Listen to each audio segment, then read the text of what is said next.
12절 말씀처럼 어느 때나 하나님을 본 사람은 없지만 우리가 서로 사랑하면 우리 안에 하나님의 사랑이 거하시고 그의 사랑이 우리 안에서 온전히 이루어진다.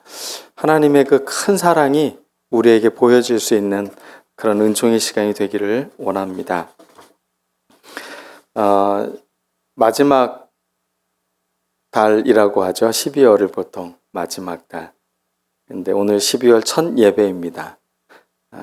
그 다음에 마지막이 아니라 이 새해를 준비하는 준비함의 달이고 또 예수 그리스도의 오심을 기다리는 그 기다림의 달이 12월 달입니다. 그래서 어느 달보다도 이 12월 달은 우리에게 참 많은 것을 생각하게 하고 깊이 묵상하게 하는 그런 계절인 것 같습니다. 우리가 대림절을 맞아서 예수님의 오심을 기다리고 또 예수님을 기다리는 그 사랑의 마음이 우리 안에 점점 커질 때 우리의 사랑의 크기도 커지고 우리의 인격과 또 삶의 모든 부분들이 성숙해지는 그런 12월 달이 되기를 간절히 축원합니다. 오늘 우리는 사랑이 무엇인지를 살펴보기를 원합니다. 요한일서를 읽어보면 따뜻한 사도의 사랑이 가득 담겨 있는 목소리를 들을 수가 있습니다. 이단들이 교회에 들어와서 어지럽히고 또 여러 가지 힘든 상황 가운데서도 복음이 전파되고 있는 그 글 속에 사랑이 가득 담겨져 있다는 것. 어찌 보면 사랑은 지금의 현실을 뛰어넘을 수 있는, 지금의 고난과 어려움을 뛰어넘을 수 있는 놀라운 능력의 원천이 되기 때문에 그럴 것입니다. 분별력이 있는 사랑, 진리에 기반한 사랑, 그리고 타인을 정죄하고 나무라는 사랑이 아니라 그것들을 용서하고 그리스도의 사랑 안으로 이끌어주는 사랑, 그 깊은 사랑을 우리가 다시 한번 느껴보았으면 좋겠습니다. 3장에 보면 오늘 우리가 바이블 타임 묵상하는 게 3장입니다. 3장에 보면 이 이야기들이 아주 크게 세 가지 주제로 나와 있습니다. 첫 번째는 하나님이 베푸신 사랑이라고 표현하고 있습니다. 3장 1절에 보면 누가 먼저 베풀었다고요? 하나님이 먼저 우리에게 베푸신 사랑이라는 것입니다. 아이들이 어렸을 때 흙탕물에 가서 학교 흙탕물에 가서 온 몸이 막 그 흙탕물로 막 잔뜩 하고서는 셋이서 이렇게 이러고서 집에 들어온 거예요. 그 진흙탕에서 막 뛰었나 봐요. 막 온몸에 흙탕물이 잔뜩 묻어져 있어요. 근데 그 모습이 제 눈에는 굉장히 귀엽게 보이더라고요. 그래서 그 장면을 카메라로 찍어서 사진을 남겨둔 사진이 있습니다. 아이들은 혼날까봐 난감한 표정으로 이러고서 이렇게 낯설게 미소를 짓고 있는데 제 모습에는 그게 큰 사랑의 모습이었습니다. 우리가 죄를 짓고 하나님 앞에 부끄러운 모습을 갖고 있을 때 마치 그 아이가 그렇게 진흙탕이 잔뜩 묻은 옷에 그런 그 잘못됨과 또 부끄러움을 갖고 있지만 그래도 엄마 아빠에게 다가오는 그 모습처럼 우리가 하나님을 향해 나아가 있다면 하나님은 우리를 기뻐하시고 우리를 용서하시고 우리를 사랑하길 원하신다는 겁니다. 문제가 보일 때 우리는 그 문제를 갖고 내가 괜찮은 사람이야, 나는 그런 문제는 없어라고 회피하거나 외면하지 않고 그것을 하나님께 다가갈 수 있는, 하나님께 그 문제들을 드러내 놓을 수 있는 그런 믿음의 사람들이 되기를 원합니다. 하나님이 우리에게 이러한 사랑을 베풀어 주셨습니다. 먼저 사랑해 주셨습니다. 그 하나님의 사랑을 경험하면 경험할수록 그 사랑은 점점 커지는 것입니다. 그리고 그리스도 안에 머무는 사랑이라고 표현하고 있습니다. 우리의 사랑이 그냥 나의 혼자서 고군분투하는 사랑이 아니라는 겁니다. 그리스도와 함께 머물고 있는 사랑이다. 거한다. 함께한다. 그리스도의 사랑이 그 사랑 안에 여러분들이 거하고 있습니까? 머물러 있습니까? 마치 주거 공간 안에 우리가 살고 있는 것처럼 그리스도의 사랑 안에 우리가 그곳에 살아가고 있다라는 표현인 것입니다. 사람을 만나고 또 어려움을 함께 이야기하면서 느끼는 것은 무엇이냐면 우리가 어떠한 사랑을 경험했는지가 그 사람의 평생의 삶의 사랑의 방식을 정한다는 겁니다. 어릴 때 부모님이 자기를 늘 이렇게 따뜻하게 홀딩해 주듯 이렇게 감싸 안아주고 그렇게 따뜻함을 경험했던 사람들은 타인을 대할 때 굉장히 부드러운 마음과 부드러운 손과 부드러운 생각을 갖습니다. 그런데 엄격하고 혹독하고 그런 부모님 밑에서 자란 아이들은 성인이 되어서 자기의 잘못도 굉장히 비판적이고 타인의 잘못에 대해서도 굉장히 비판적인 모습을 봅니다. 여러분 안에 어떤 사랑으로 여러분들을 이렇게 홀딩하고 계십니까? 그리스도의 사랑 안에 거한다는 것, 주님의 사랑 안에 여러분들이 이렇게 담겨 있는 그런 모습처럼 여러분들이 그것을 크게 경험한다면 내가 비록 어린 시절에 그런 사랑을 많이 받지 못한 것 같아도 우리가 걱정할 필요가 없다는 것입니다. 그리스도의 사랑 안에 여러분들이 잘 거하시면 우리의 사랑의 크기와 우리의 사랑의 넓이가 점점점 확장되어져 간다는 것입니다. 세 번째, 하나님에게서 난 사랑이라는 것입니다. 사람이라는 것입니다. 우리가 누구라고요? 하나님에게서 난 사람. 마치 아이를 잉태하여 탄생시키듯이 우리는 누구로부터 나온 사람들이라고요? 우리의 기원이 하나님으로부터라는 것입니다. 저는 이 말이 굉장히 든든하고 힘이 됩니다. 한계가 있는 부모님 밑에서 내가 태어난 존재가 아니라 나는 하나님으로부터 나온 사람이다. 니고데모에게 예수님이 해주셨던 말처럼 거듭나야 하는 것입니다. 엄마의 모태로 가서 다시 태어나는 것이 아니라 그리스도로, 복음으로 우리가 새롭게 태어나는 존재가 되어야 되는 것입니다. 예수 그리스도는 이 해산의 수고를 거치셨습니다. 당신의 죽음으로 우리를 살리신 것입니다. 그리고 우리를 용서하시고 우리를 당신의 자녀로 삼아주셨다는 겁니다. 그 주님께서 우리에게 해주시는 말씀, 그것은 마치 이것과 똑같은 것 같습니다. 여러분, 과학 시간에 많이 들었을 겁니다. 1차원, 2차원, 3차원 이런 식으로 그런 이야기를 했죠. 근데 사랑도 저는 그런 것 같아요. 작은 점, 사랑의 어떤 사건들이라고도 말할 수 있는 그 점들이 우리의 삶에 이렇게 모여 있으면 그것이 하나의 선을 이룹니다. 사랑의 선을 이루는 거죠. 그리고 그 선이 더 넓어지고 더 확장되어지면 그것이 면이 됩니다. 그리고 그러한 면들이 이렇게 모아지면 그것이 공간이 만들어집니다. 사람이 사랑의 작은 파편들이 모여 있는 것 같지만 결국은 그것들이 모여서 사랑의 큰 공간들을 만들어내고 그 안에 사람들을 품을 수 있고 사람들이 함께 할 수 있도록 만든다는 것입니다. 여러분 안에 이러한 공간이 있습니까? 큰 사랑의 공간이 있습니까?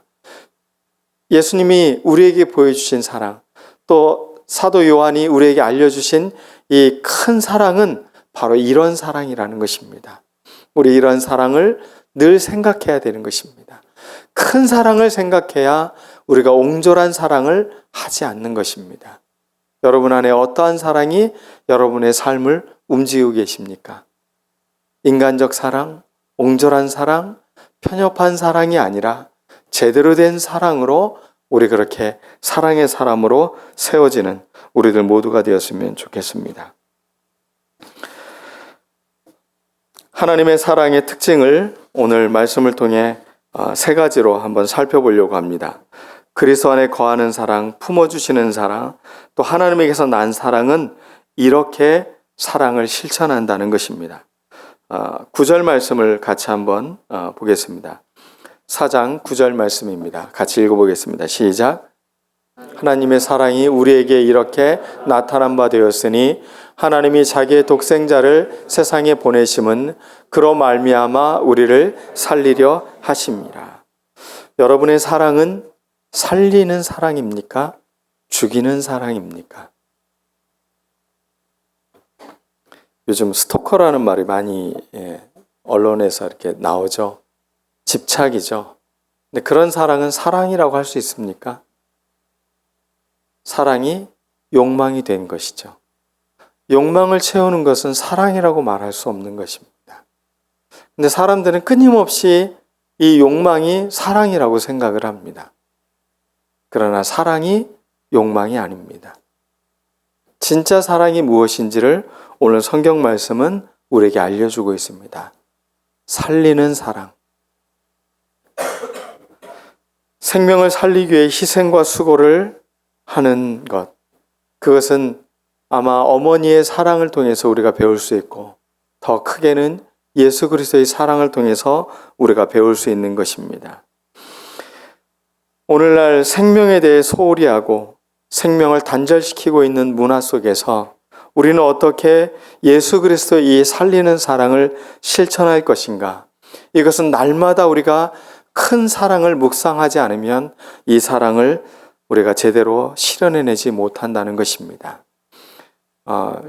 부부관계 세미나를 하는 경우 그곳에서 많이 강조하는 것이 있습니다. TV에서 나오는 드라마의 사랑이 아니라는 것. 그것들을 바라보는 순간 여러분들의 사랑은 온전한 사랑의 모델링을 배우지 못하게 된다고. 드라마에서 나오는 사랑들은 굉장히 제한적이고 욕망적이고 그런 문제가 많은 사랑들을 마치 아름답게 묘사하기 때문에 그렇습니다. 여러분이 진정한 사랑에 눈뜨고 진정한 사랑을 배우질 못하면 이렇게 잘못된 사랑으로 여러분들의 사랑이 퇴색하게 된다는 것입니다. 여러분들의 사랑의 범위가 점점 좁아지게 된다는 것입니다. 여러분, 사랑은 살리는 것입니다. 예수님 당시에 수많은 종교인들이 가졌던 사랑의 계명은 사랑이 아니었습니다. 물론 하나님께서 사랑하는 그 사랑의 계명들을 그들에게 전해졌는데 그들은 이 사랑의 계명을 갖고 사람들을 뭐 했냐면 옥죄였고 사람들을 정죄했고 사람들을 판단했다는 것입니다. 율법의 선생이라고 했던 바리새인들은 예수님을 죽입니다. 그리고 예수님을 없어져야 될 대상으로 보고 있습니다. 죽었던 나사로를 살리자 자신들의 어떤 위협을 느끼고 저 사람은 반드시 없어져야 될 대상으로 그들이 생각하고 있다는 것입니다. 이미 바리새인들은 하나님의 말씀을 알고 있고 성경을 외우고 있지만 그들은 하나님의 사람은 아닌 것입니다. 하나님의 사람이라면 하나님을 닮아 있어야 됩니다. 하나님은 사랑이신데 그들의 마음에는 사랑의 눈이 아니라 정죄의 눈, 죽이는 눈이 그들의 눈에 있기 때문에 그렇습니다. 여러분의 눈은 어떻습니까? 사랑의 눈을 갖고 있습니까? 정죄의 눈을 갖고 있습니까? 사람을 죽이려는 눈, 사람들을 미워하는 눈, 이 눈에서 용서하고 사랑하는 눈으로 우리의 눈이 변화되어야 될 것입니다. 하나님은 사랑이신데 또 하나님이 거하시는 그 사랑 안에 거하는 우리가 파괴와 죽임을 갖는 사랑을 가질 수가 없다는 것입니다. 인간에게는 근본적인 죽음이 있습니다. 그게 바로 죄인 것입니다. 죄는 잘못된 인생의 방향이고 어긋난 목적에 인생을 걸고 살아가도록 만드는 것입니다. 우리는 하나님을 향해 있어야 합니다. 하나님의 사랑은 이 모든 죄를 우리에게 깨끗게 하신다고 하셨습니다. 궁극적 사랑이라는 것은 무엇입니까? 하나님을 향해 있게 만드는 것입니다. 우리가 하나님 안에 있다는 것, 하나님이 우리 안에 있다는 것을 알려주는 것, 그게 바로 사랑인 것입니다. 얼마나 많은 사람들에게 구원자 노릇을 하고 싶어 하는지 모릅니다. 저도 가끔 그런 욕망이 제 마음에 불쑥불쑥 올라오는 것을 바라봅니다. 누구나 그런 구원자가 되고 남들에게 인정받고 싶고 내가 썩 괜찮은 사람으로 누군가에게 영향력 있는 사람으로 살고 싶어 하는 게 인간의 근본적 욕망이기 때문에 그렇습니다.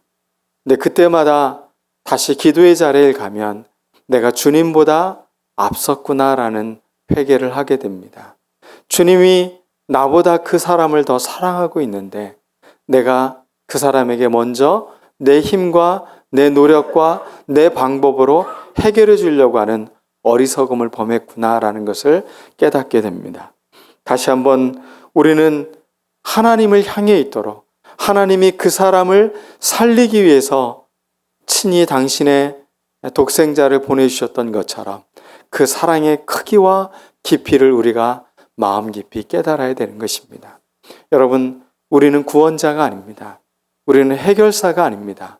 우리는 늘 우리를 살리고 계신 그분 안으로 사람들을 향해 있게 만드는 믿음의 사람들이라는 것입니다. 예수님은 그렇게 하기 위해서 친히 당신의 몸을 희생하셨습니다. 그래서 이것을 화목제물이 되게 하셨다라고 말하고 있습니다. 하나님과 사람의 관계가 화목되도록, 소통되도록 만들기 위해서 당신의 몸을 희생하셨다는 겁니다. 예수님이 이 땅에 오셔서 하신 일은 무엇입니까? 결국 예수님 자신만을 바라보게 만든 게 아니라 우리의 눈이 궁극적으로 어디를 향하게 만들었냐면 하나님을 향하게 만들었다는 겁니다. 하나님과 화해하게 만들었다는 것입니다. 우리가 예수님의 삶을 본받는 것은 바로 이러한 삶을 본받는 것입니다. 내가 무엇을 해서가 아니라 늘 우리는 하나님을 바라보도록 서로 함께 세워지는 사람들이라는 것입니다.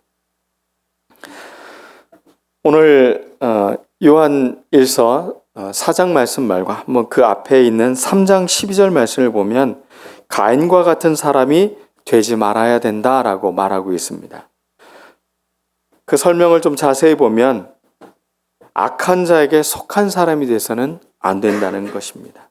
우리가 누구에게 속해 있느냐가 참 중요한 것입니다. 제 안에도 악이 막 올라올 때가 있습니다. 막 화가 올라오고 타인을 향한 어떤 살결인 마음들이 막 이렇게 올라올 때도 있어요. 근데 그럴 때마다 그 악이 내가 아니라는 거, 그게 나의 본성이 아니라는 것을 기다릴 줄 알아야 된다는 거. 그런 마음이 올라올 때 잠시 그 마음을 내려놓는 겁니다. 이게 진짜 내가 살아야 될 마음인가? 이게 진짜 주님이 나에게 준 마음인가? 그러면 다시 이 마음들이 조금씩 잠잠해지는 것을 볼 수 있을 것입니다. 그러므로 우리는 늘 기도의 사람이어야 되는 것입니다. 사랑의 사람이 되기 위해 우리는 기도하는 사람이 되어야 되는 것입니다. 가인은 어떤 사람이었습니까? 그는 잘못된 사랑을 갖고 있는 사람이었습니다. 저는 가인이 하나님을 사랑하지 않았다고 생각하지 않습니다. 하나님을 사랑했던 것 같습니다. 그도 하나님께 제사를 드렸습니다. 아벨도 제사를 드렸습니다. 그러나 가인의 제사를 하나님이 기뻐하지 않으셨습니다. 그것은 가인의 마음속에 이미 그의 마음에는 온전한 사랑이 드려지지 않고 있기 때문에 그렇습니다. 잘못된 사랑은 어떤 사랑입니까? 시기심의 사랑입니다. 시기심이라는 것은 자기의 존재를 있는 그대로 바라보는 것이 아니라 늘 타인의 대상을 바라보면서 그 사람을 향해 질투하는 마음을 갖는 것입니다. 동생이 하나님께 제물을 드리고 그 제사를 하나님이 기뻐 받으시는 것을 보고 아벨이 참 귀한 제사를 드렸구나. 그리고 자신도 그러한 제사를 드리기 위해서 회개의 자리로 갔다면 가인의 삶이 그렇게 망가지지는 않는 것입니다.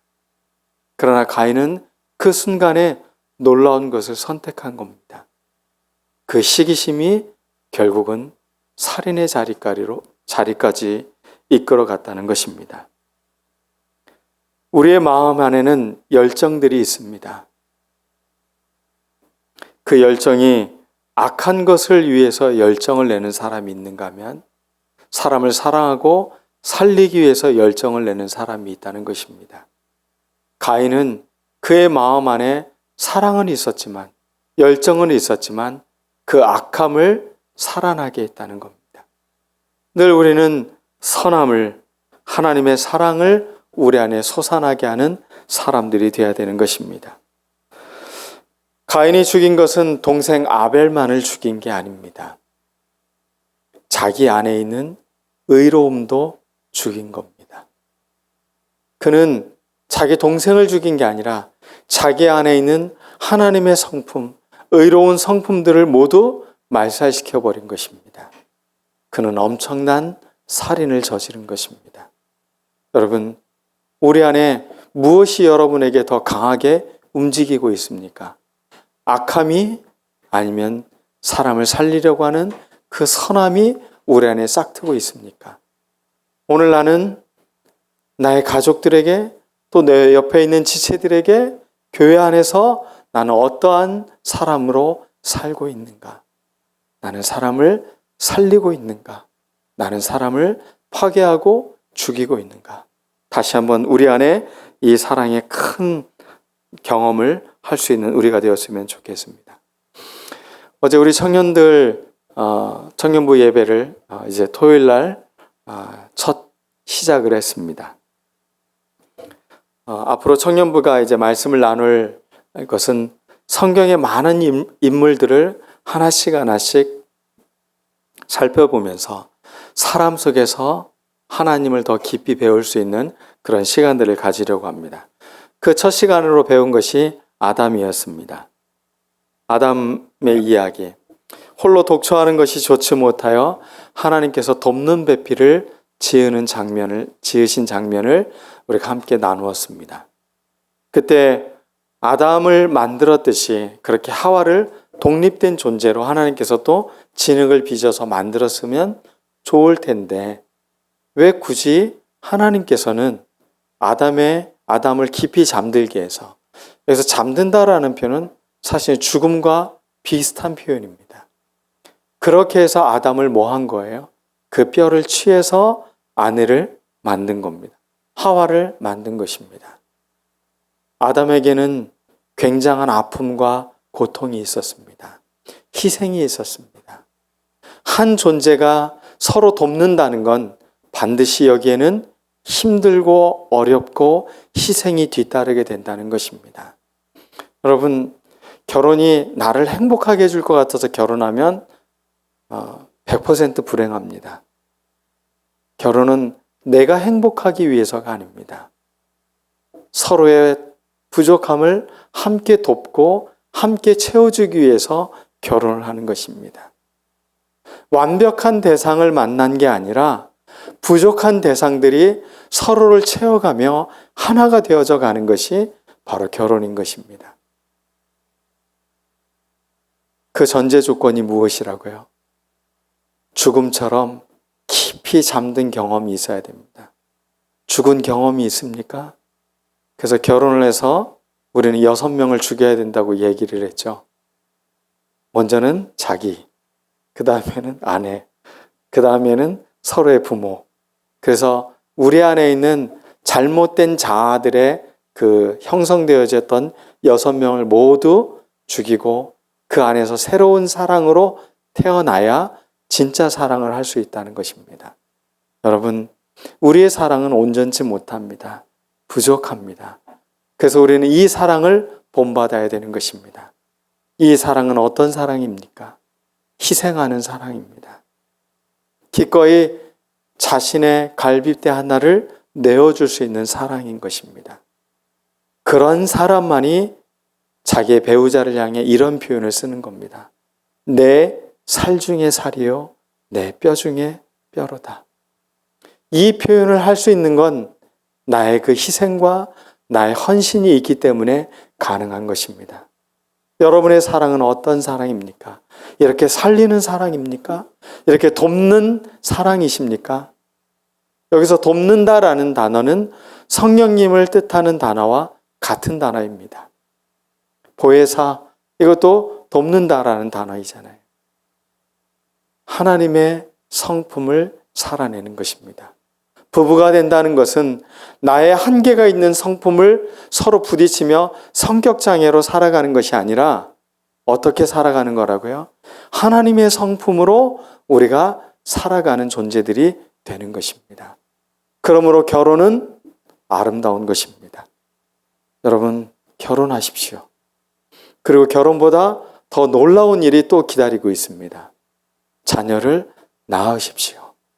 그러면서 내가 아닌 다른 존재를 내가 이토록 사랑할 수 있구나라는 것을 알게 해주는 경험을 또 하게 해줍니다. 이 놀라운 경험의 신비를 하나님께서는 가정이라는 공동체를 통해서 우리를 회복시키는 겁니다. 가정과 교회 너무나 닮아 있는 것입니다. 그래서 여러분의 교회는 가정과 같아야 됩니다.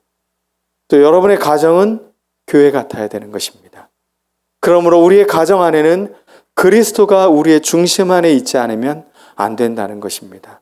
이러한 사랑의 모델링이 없는 상태에서 내 힘으로 노력하라고 하는 것은 한계가 있기 마련이기 때문에 그렇습니다.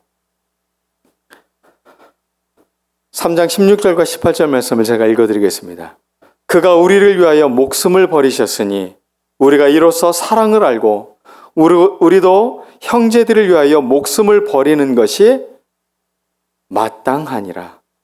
누가 이 세상의 재물을 가지고 형제의 궁핍함을 보고도 도와줄 마음을 닫으면 하나님의 사랑이 어찌 그 속에 거하겠느냐.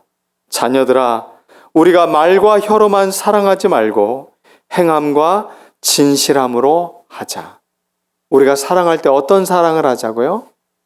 행함과 진실함으로 사랑을 하자. 이 사랑이 우리 안에 움직여 있는 것입니다. 두 번째, 오늘 우리에게 말하고 있는 사랑은 어떤 사랑입니까? 4장 12절 말씀을 한번 같이 보겠습니다. 읽어보겠습니다. 시작. 그 사람이 없으되 만일 우리가 서로 사랑하면 하나님이 우리 안에 거하시고 그의 사랑이 우리 안에 온전히 이루어지느니라. 우리가 서로 사랑하면 전제 조건이 뭐예요? 서로 사랑하면 하나님이 우리 안에 뭐 하신다고요? 거하신다고요. 내 안에 미워하는 마음, 내 안에 죽이는 마음, 내 안에 갈등의 마음을 갖고 있으면 우리 안에 하나님을 품기가 어려워지는 거라는 겁니다. 우리가 서로 사랑하면 하나님이 우리 안에 거하신다라고 말하고 있습니다. 거하는 사랑, 그리스도 안에 거하는 사랑, 그리스도 안에 머무는 사랑, 그리스도를 보고 알고 죄짓지 않고 깨끗한 그렇게 순수한 사랑을 우리 안에 담아내고 있어야 되는 것입니다. 거하고 있다, 머물고 있다, 이것은 참 중요한 것 같습니다. 우리가 서로 사랑하면 하나님이 우리 안에 거하신다라고 말하고 있습니다. 하나님의 사랑이 거해지면 우리의 사랑도 더 온전해진다는 것입니다. 그러니 시작은 이것부터 시작하는 겁니다. 작은 사랑 하나 먼저 우리가 뭐 하자고요? 실천하자는 겁니다. 먼저 작은 사랑 하나부터 우리 실천하는 사랑. 여러분, 사랑은 위대한 사랑, 큰 사랑이 먼저가 아니라는 겁니다. 서로 작은 것 하나하나를 하다 보면 우리 안에 하나님의 사랑이 거하고 또 우리 안에 이 사랑이 더 온전해지는 것을 경험하게 되는 것입니다. 내가 그리스도와 함께 십자가에 못 박혔나니 그런즉 이제는 내가 사는 것이 아니요 오직 내 안에 그리스도께서 사시는 것이라.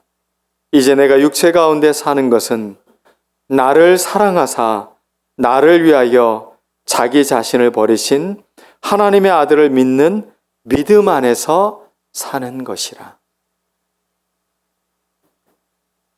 아들을 믿는 믿음 안에서 사는 것이라.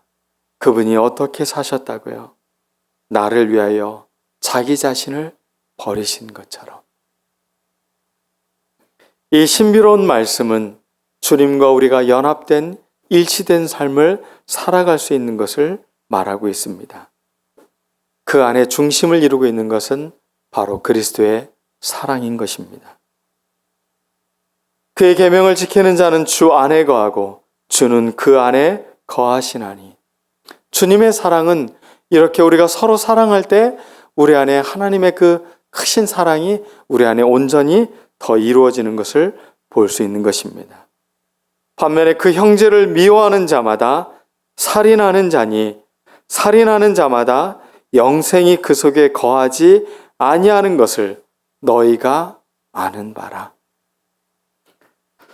마지막 세 번째로 주님이 우리에게 알려주는 사랑. 첫 번째 사랑은 우리 무엇이라고 했죠? 살리는 사랑이라고 했죠. 두 번째 사랑은요? 네, 거하는 사랑이라고 했습니다. 자, 우리 첫 번째 사랑을 알려주시기 바라겠습니다. 여러분에게, 옆에 있는 분에게. 자, 우리 살리는 사랑을 합시다. 자, 다른 분이 두 번째 사랑을, 우리 거하는 사랑을 합시다. 자, 우리 세 번째는 어떠한 사랑이라고요? 담대한 사랑을 하라는 것입니다. 여러분 안에 이 담대한 사랑이 있습니까? 담대한 사랑은 어떤 사랑입니까? 용기가 있는 사랑입니다. 제가 개를 무서워한다고 했잖아요. 근데 왜 주님은 우리 목양실 옆에 애견 카페를 두셨는지 잘 이해가 안 되지만, 네. 아무튼 개를 미워하는 건 아니지만 개를 무서워하는데, 제가 개를 무서워하는데 아이들을 안고 있을 때는 개를 무서워하고 있지 않더라고요. 애들을 보호하기 위해서 개를 이렇게 맞서고 있는 것을 제가 경험을 했습니다. 사랑은 용기를 줍니다. 내가 물려도 이 아이들만큼은 살려야 되니까 그런 용기가 생기는 것입니다. 무섭게 달려드는 그 큰 개를 향해 이렇게 버틸 수 있는 힘, 그 용기, 그 담대함, 그것은 본성이 아니라는 겁니다. 사랑이 그 힘을 불러일으킨다는 것입니다. 제 본성은 개가 그렇게 달려오면 빠른 발로 도망가는 게 제 본성이지만, 하나님은 우리에게 사랑이 무엇인지를 그런 경험을 통해 알려주셨습니다. 여러분, 사랑하면 용감해집니다. 사랑하면 담대해지는 것입니다. 두려워하지 않는 것입니다. 여러분, 그리스도를 사랑하고 여러분들이 서로를 사랑하면 사랑할수록 여러분의 용기는 점점 커져가고 더 강력해지는 것임을 성경은 우리에게 말하고 있는 것입니다. 하나님께로부터 난 자마다 죄를 짓지 아니하나니 이는 하나님의 씨가 그 속에 거하며 그도 범죄하지 못하는 것은 하나님께로부터 났음이니라. 5장 1절 말씀에 이렇게 말하고 있습니다. 예수께서 그리스도이심을 믿는 자마다 하나님께로부터 난 자니 또한 낳으신 이를 사랑하는 자마다 그에게서 난 자를 사랑하느니라. 우리는 누구에게로부터 났다고요? 하나님으로부터, 또 그리스도를 통해 태어난 존재들이라는 것입니다. 이 사랑을 품고 있는 우리들은 이제 우리는 담대할 수 있고 우리는 큰 용기를 가질 수 있는 것입니다. 하나님이 우리를 낳으셨습니다. 우리는 하나님을 그래서 아버지라고 부릅니다. 우리의 부모인 아버지는 불완전한 분들입니다. 그분이 우리의 모델링이 될 수가 없습니다. 물론 좋은 부모님 밑에서 우리가 성장을 했다면 더 쉽게 좋은 모델링을 배울 수 있지만 우리는 더 온전하신 아버지가 계시다는 겁니다. 그 아버지의 사랑을 우리는 담고 그 사랑을 우리는 하나하나 실천해 나가는 것입니다. 사랑하면 없던 용기도 생겨나는 것처럼 우리 안에 두려움도 사라지게 되는 것입니다. 사랑의 자리는 그래서 큰 안전입니다. 여러분, 진짜 안전한 것은 무엇이라고요? 우리의 사랑의 크기가 커지는 것이 바로 온전한 안전의 자리라는 것입니다. 예수님이 갈보리 십자가의 길을 걸어가신 이유는 바로 담대한 사랑의 힘이었습니다. 십자가를 앞에 두신 주님이 제자들에게 내가 세상을 이겼노라 라고 말씀하신 까닭은 예수님이 기꺼이 이 고난의 길을, 십자가의 길을 걸어가실 것임을 아셨기 때문인 것입니다. 인생을 살아가면서 우리는 얼마나 많은 사랑의 위협을 당하는지 모릅니다. 그래서 인생을 혼자 사는 거라고 움켜쥐며 살고 관계의 두려움 때문에 머뭇거리며 살아가는 일도 있었습니다. 그러나 이 사랑의 힘을 잃어버리면 우리의 인생은 금방 고꾸라지게 됩니다. 누구도 사랑하지 못하는 사랑의 무능력자들로 우리가 살아가지 않기를 원합니다. 여러분에게는 이 사랑의 힘이 있습니다. 가장 강력한 사랑을 우리 안에 품고 있습니다. 사랑에 실패했다고 실망하거나 내가 어릴 때 사랑에 상처받았다고 아파하거나 절망하지 마시기 바랍니다. 우리는 사랑의 사람들입니다. 그 강력하고 크신 하나님의 사랑이 우리 안에 거하고 있습니다. 그 놀라운 영양분을 먹고 자라는 우리들이 사랑을 드러내는 것은 너무나 당연한 결과인 것입니다. 이 사랑의 영양분을 우리가 매주일, 매일매일 주님 안에서 우리가 먹고 마시면서 그 사랑을 실현할 때 우리 안에 더 큰 사랑이 드러날 것입니다. 우리가 예배 후에 식사를 하는 것을 애찬이라고 부릅니다. 그때 우리가 부르는 찬양이 있습니다. 사랑의 나눔 있는 곳에 하나님께서 계시도다. 우리가 작은 음식 하나 나누고 작은 것 하나를 나누고 서로를 위해서 그 작은 것 하나하나를 기꺼이 나누며 사랑할 때 우리 안에 하나님이 얼마나 크신지, 그 사랑이 얼마나 놀라운 사랑인지를 우리가 경험하는 우리가 되기를 원합니다. 이 사랑은 먼저 우리를 사랑하신 예수님의 사랑을 경험해야 합니다. 사랑은 먼저 은혜를 받은 사랑이고 우리도 그 사랑을 본받아서 먼저 사랑하게 하는 것입니다. 먼저 사랑으로 다가가십시오. 먼저 사랑으로 격려하십시오. 먼저 사랑으로 생명이 살아나도록 해주십시오. 먼저 사랑으로 주님 안에 거하시고 먼저 사랑으로 다가가시고 행동하시기를 바랍니다. 두려워하지 마십시오. 머뭇거리지 마십시오. 여러분이 힘을 써서가 아닙니다. 주님이 내 안에서 이 사랑을 불러일으키니 내가 먼저 다가갑니다. 오늘 말씀을 맺겠습니다. 구상시인이 기도라는 그 시에서 이런 표현을 쓰고 있습니다. 저들이 하는 바를 모르고 있습니다. 이들이 하는 바를 모르고 있습니다. 이 눈먼 싸움에서 우리를 건져 주소서. 두일의 강아지 눈만큼이라도 보이게 하소서. 두일이 된 강아지 눈만큼이라도 우리가 사랑의 눈을 뜨면 우리 세상을 이렇게 파괴적으로 이렇게 죽이는 문화 속에서 우리가 살지 않아도 될 것입니다. 적어도 우리가 작은 무리이지만 이 큰 사랑에 눈뜨고 이 큰 사랑을 생각하며 우리가 사랑의 눈으로 바라보며 나의 눈이 이제는 내 눈이 아니라 욕망의 눈이 아니라 그리스도의 사랑의 눈으로 바라보는 우리들 모두가 되기를 간절히 축원합니다. 다 같이 기도하겠습니다. 오늘 말씀을 묵상하며 우리 같이 주님, 내게 이런 마음들을 잘 거두며 이것들을 잘 열매 맺을 수 있도록 해달라고 우리 다 같이 기도하겠습니다.